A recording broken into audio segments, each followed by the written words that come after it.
I'm moving full speed to the finishing line. No stopping, no reducing speed. Number two, to reassure the members of the Democratic Party and the leaders not to be distracted by some of the contradictions in the party. Number three, to talk about the legal case. And number four, to give the context. That's why we are here. So I'll start with the context. Right now, it looks like decent people have no space in politics. People think that to be a politician, you must be a liar and you must be a thief. You must be somebody who wants to organize goons to beat up your opponents.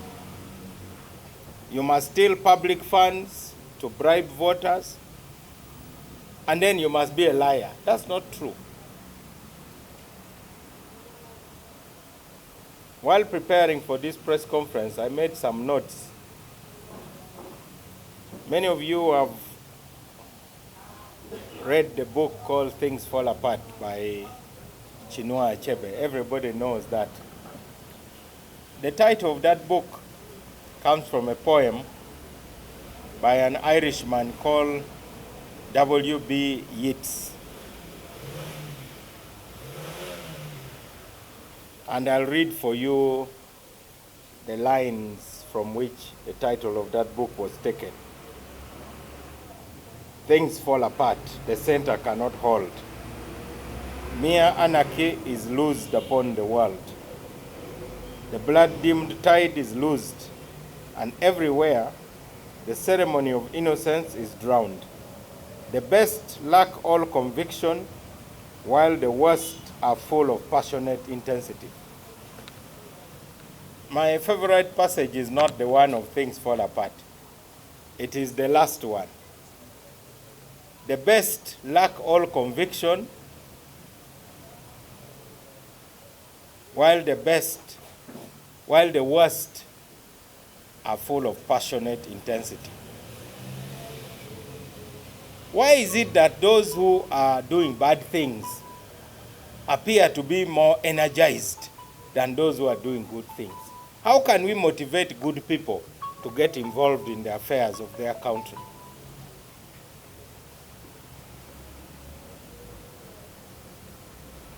Everywhere, the people who are being celebrated are basically the thugs. You find even the voters glorifying the thugs. In their conversations, they say, don't play with that candidate. He can kill you, man. You know, that one is not a joke. He can even kill you. Then they say, that one has a lot of money. How can Mao even manage? Why are we glorifying the worst? Because we glorify them, that's what gives them energy. We should deny them the oxygen.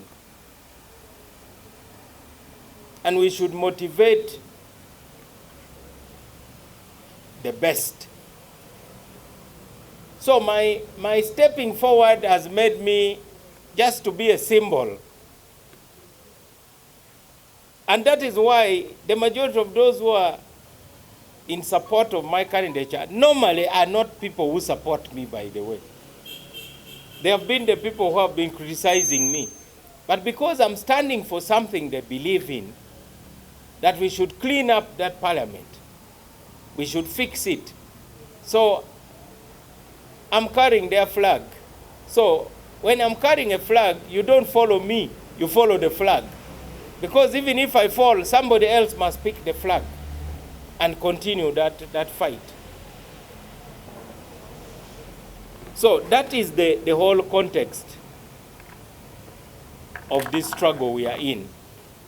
And there are people who think there's no problem in the parliament the way it is.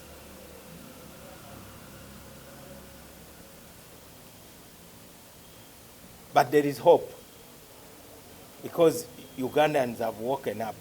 For the first time, the hawkers, the women selling fruits and vegetables on the streets of Kampala, the border riders are now discussing the question of who is fit to be the Speaker of Parliament. They even want to vote. The good thing is that they will have an opportunity to punish the members of parliament who will not vote correctly when we are electing the speaker. So any member of parliament who ignores the voices of the people right now will be punished in 2031. And that punishment will be sure. And we will be there to remind the voters that these are the people who betrayed you. We are at a very delicate time in Uganda, and we need a serious speaker. We don't need a speaker who just wants to make money. We want a speaker who wants to make a difference.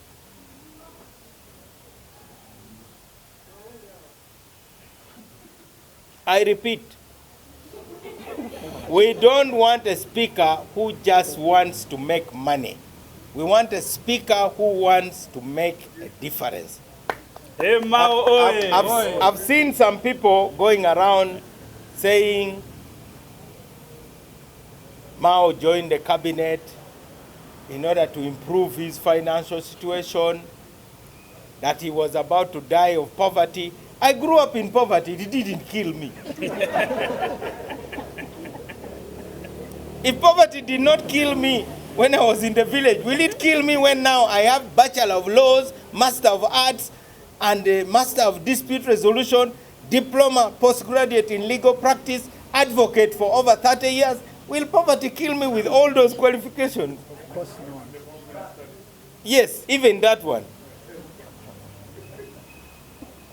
So, I think we should not reduce the debate about important questions to simple things. I was offered the job of minister in June 2021. Can a hungry person wait for 1 year to be paid his first salary as a minister? And you know it is not a small salary.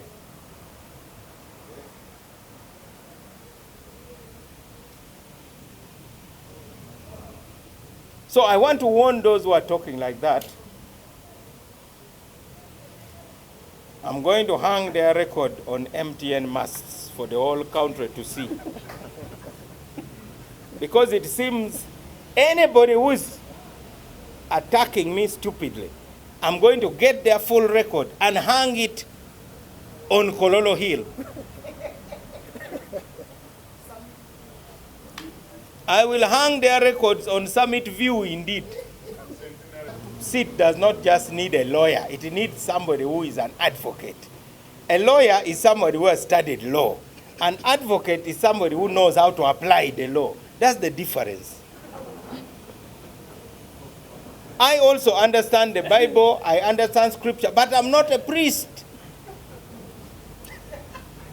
Because I don't have that ordination. An advocate is someone who is ordained to practice the law. In other words, you know how to apply it. And that is what the office of Speaker now needs. Not just somebody who knows the law. Because I hear people saying, oh, they are lawyers, they are lawyers. Yes, they are lawyers. They know the law. But they don't know how to apply it. And that's why we have all these blunders.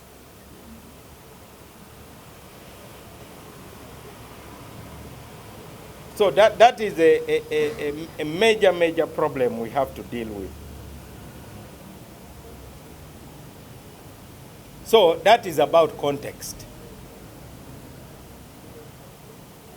And my record to prove that I know how to tackle real problems. I went to serve in Gulu at a time when nobody wanted to serve in Gulu. The Uganda Law Society opened a legal aid project. Nobody wanted to go to Gulu because there was a war. By about 5 p.m., people are running, looking for where to hide. But that's where Norbert Mao was heading.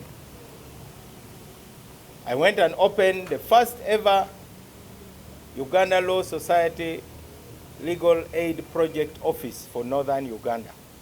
I was the advocate, I was the sweeper, I was the messenger, I was the secretary.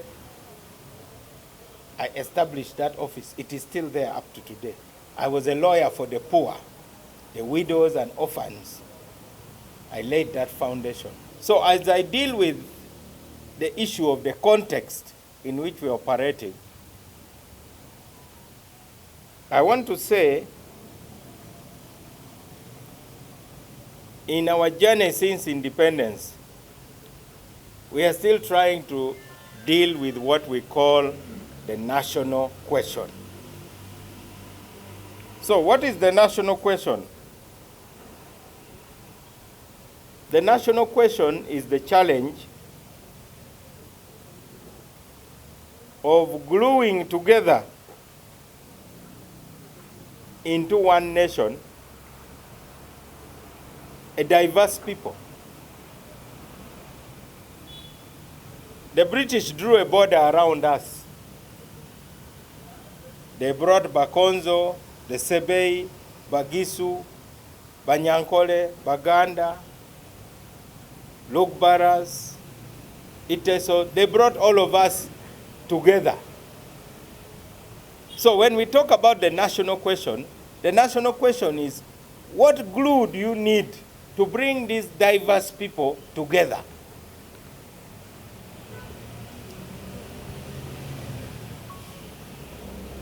That is what we call the national question. And every country must deal with its national question. Some countries even go to war. Sudan could not resolve the national question. They had to separate. Ethiopia battled with it until Eritrea left.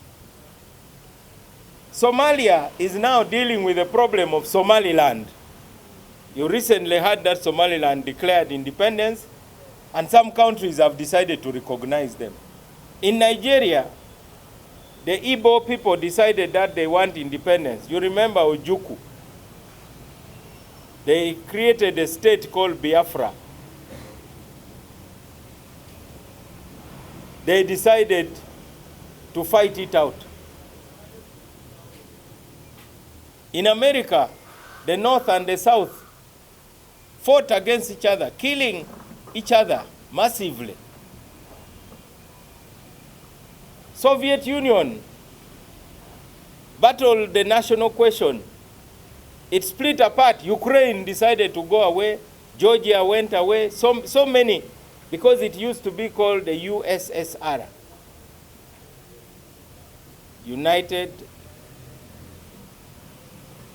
It was the Union of Soviet Socialist Republics. It became unsustainable because they could not resolve what we call the national question, which is basically how to be together.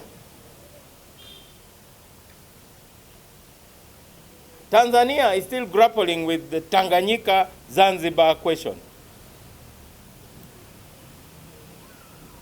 Here in Uganda, some of us at one point had even toyed with the idea of a Nile Republic.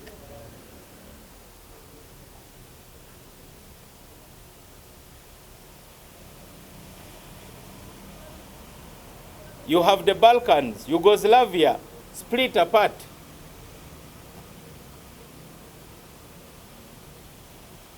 So, whatever we do in politics, let's not lose sight of what we call the national question. In other words, there must be something which is larger than our individual interests. Because we have different cultures, we have different languages.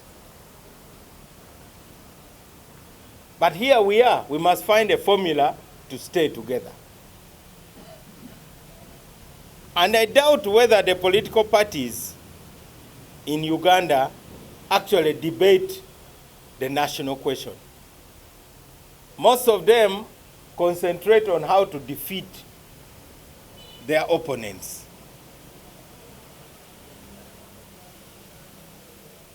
So resolving the national question is a precondition for establishing a true African state in Uganda.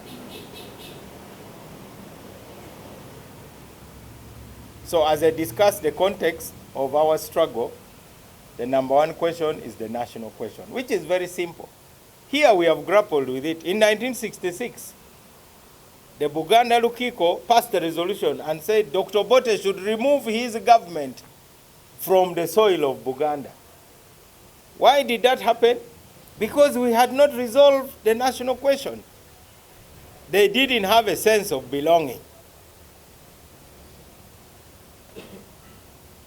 We have had situations where, after 1986, those of us who come from the north were being referred to as Anyanyas, basically as if we are from outer space. That is still a symptom of a failure to resolve the national question. So if we are looking for leaders, we must look for serious leaders who are not just treating symptoms. We must treat the cause of our problems.